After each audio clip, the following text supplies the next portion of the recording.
He was a firefighter, a hero, and he died during a routine training drill. But everything about his death was anything but routine. This is the story of John J. Carroll, a 32-year-old Boston firefighter who died under mysterious circumstances during a controlled burn exercise in 1983. The official cause: accidental flashover, a sudden, intense burst of fire. But his family, fellow firefighters, and investigators believe something darker happened. Was it a tragic accident or a murder hidden in plain sight? Welcome to one of the most suspicious deaths in firefighting history.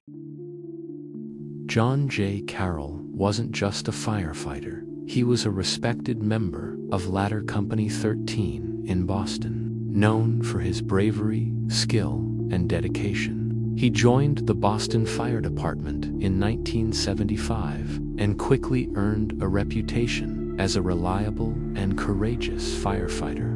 He was married, had a young family, and was loved by his crew.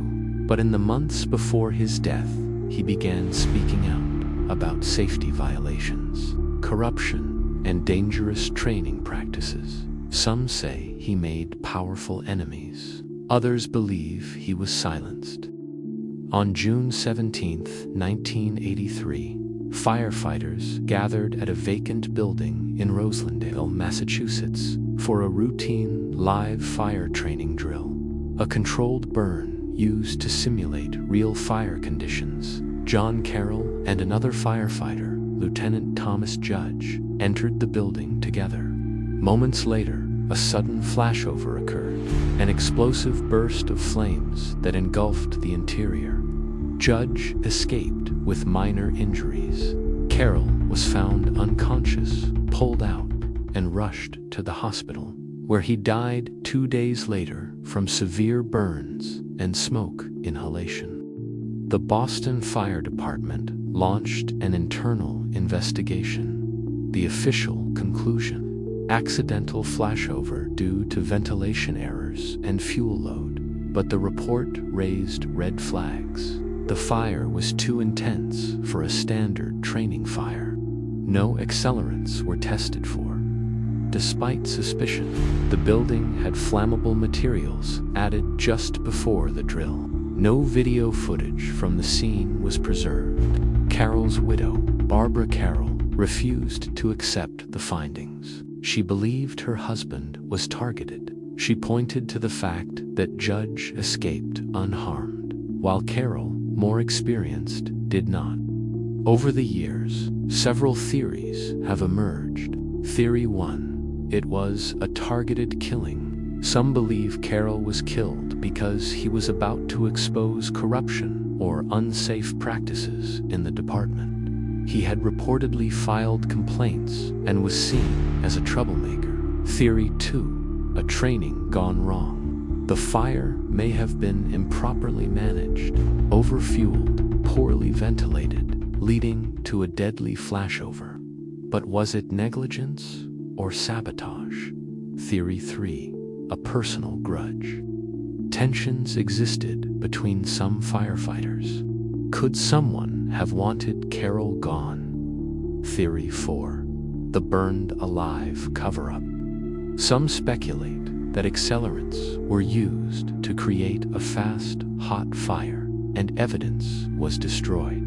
To this day, no criminal charges have been filed, but the case remains open in the eyes of many. John Carroll's death changed how some departments view live fire training. Safety protocols were reviewed, but not all changes were made.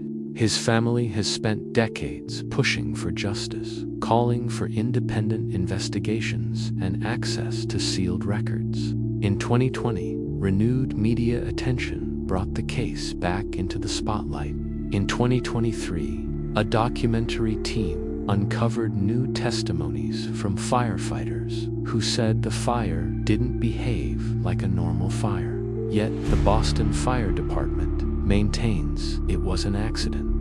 So why does this case still haunt Boston? Because when a hero dies under suspicious circumstances, silence feels like betrayal. The death of John J. Carroll remains one of the most controversial and heartbreaking cases in firefighting history. Was he a victim of a tragic accident, or was he silenced for speaking out? Maybe you've heard this story before. Maybe this is your first time learning about it. Either way, I'd love to hear your thoughts. Drop your theories in the comments below. Was it murder, negligence, or just a terrible accident? Next week, we'll be diving into another chilling mystery. Until next time, goodbye and good night.